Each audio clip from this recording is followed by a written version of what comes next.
Vincent van गॉ या जगप्रसिद्ध चित्रकाराने त्याच्या आयुष्यामध्ये तब्बल 900 चित्र काढली होती, परंतु तो जोपर्यंत जिवंत होता तोपर्यंत त्या 900 चित्रांपैकी फक्त एकच चित्र विकण्यात आलं.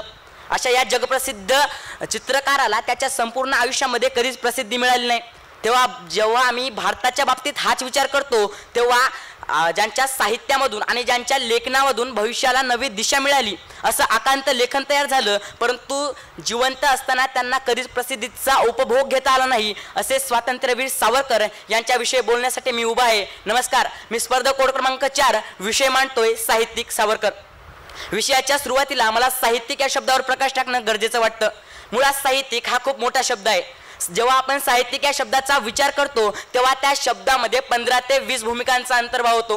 कथाकार, कादंबरीकार, लेखक, कवी, ललित लेखन अशा कितीतरी भूमिकांचा अंतर्भाव हा साहित्य लेखनामध्ये होतो आणि यातील कोणतीही एक भूमिका उचलली की माणूस साहित्यिक होतो.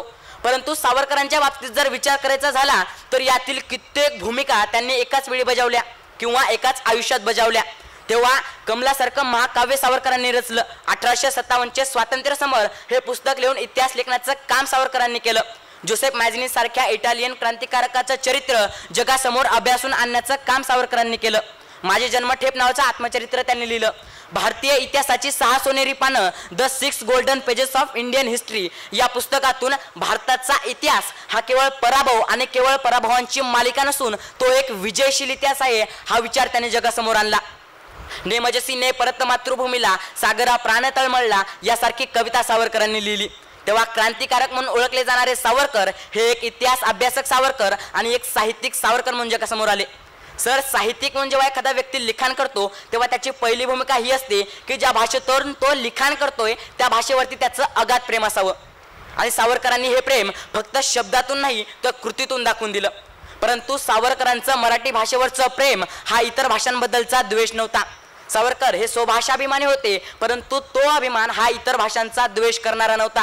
सावरकरांनी त्यांच्या संपूर्ण जीवनात स्वतःची मातृभाषा आणि स्वतःची संस्कृती याचा अभिमान बाळगला, परंतु त्यांनी कधीच इतर भाषांचा द्वेष केला नाही. सावरकरांच्या मते एखाद्या भाषेला एखादा नवीन शब्द जरी दिला तरी तो रुजवण्याची जबाबदारी ही सर्वांवर असते. तेव्हा सावरकरांनी मराठी भाषेत अनेक शब्द रुळवले असं देखील म्हणायला हरकत नाही. तेव्हा आताच्या काळात चाललेला हा मराठी भाषेबद्दलचा वाद यावर सावरकरांसारखा भाषाप्रेमी पण इतर भाषांचा द्वेष न करणारा साहित्यिक काय म्हटला असता याचा देखील विचार करणं व्यासपीठाला आज गरजेचं वाटू लागतं. तेव्हा त्या काळात साहित्यिक असणारे सावरकर आज आम्हाला गरजेचे वाटू लागतात. कारण ज्ञानपीठ सारखे पुरस्कार विकले जातात. ज्ञानपीठ सारख्या पुरस्कारांसाठी सरकार दरबारी जी हुजुरी करावी लागते. सरकार विरुद्ध बह काढल्यानंतर तुमच्या पुस्तकांवरती बंदी आणली जाते. अभिव्यक्ती स्वातंत्र्याची एकंदर गळचिती होण्याची परिस्थिती असताना लेखक म्हणून भ्रष्ट होत चाललेली जमात जेव्हा भारतामध्ये एका बाजूला जन्म घ्यायला लागते तेव्हा आम्हाला सावरकरांसारखा साहित्यिक गरजेचा वाटू लागतो. आणि व्यवस्थेच्या विरोधात बोलताना वास्तवाची कास धरून ते टिकून ठेवणं आणि त्या माध्यमातून एका प्रभावी आणि प्रगल्भ समाज निर्मितीचं ध्येय जोपासणं हे जे काही लेखकाचं किंवा साहित्यिकाचं काम असतं ते सावरकरांनी त्यांच्या काळात जिवंत ठेवलं होतं. आणि ते आजच्या काळात जिवंत ठेवायचे असेल तर आजच्या साहित्यिकांमध्ये आम्हाला सावरकर शोधावा लागेल. सावरकरांनी अगदी शब्दांपासून ते कथा, लेख, ग्रंथ, पोवाडे इतकी प्रचंड साहित्य संपदा बहाल केली.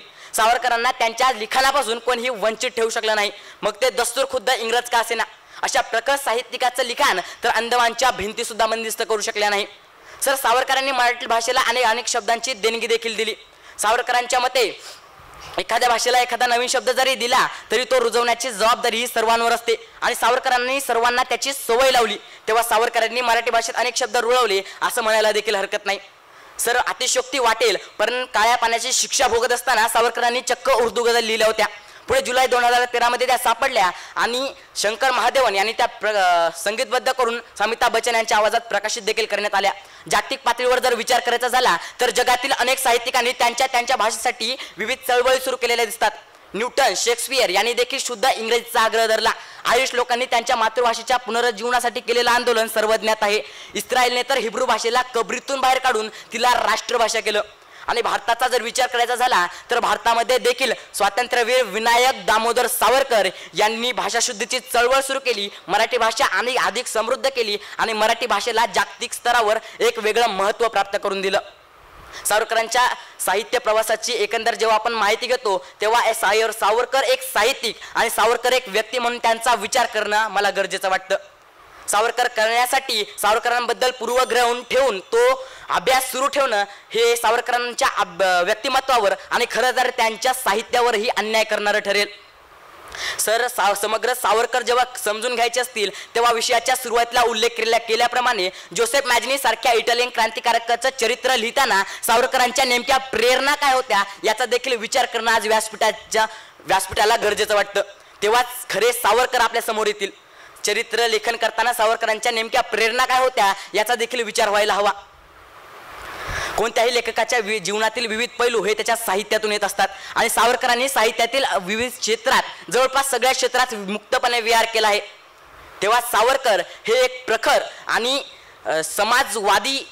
समाजवादी लेखक होते असं म्हणायला देखील हरकत नाही. आणि सावरकरांना वंदन करून इथेच मी थांबतो. मनपूर्वक धन्यवाद.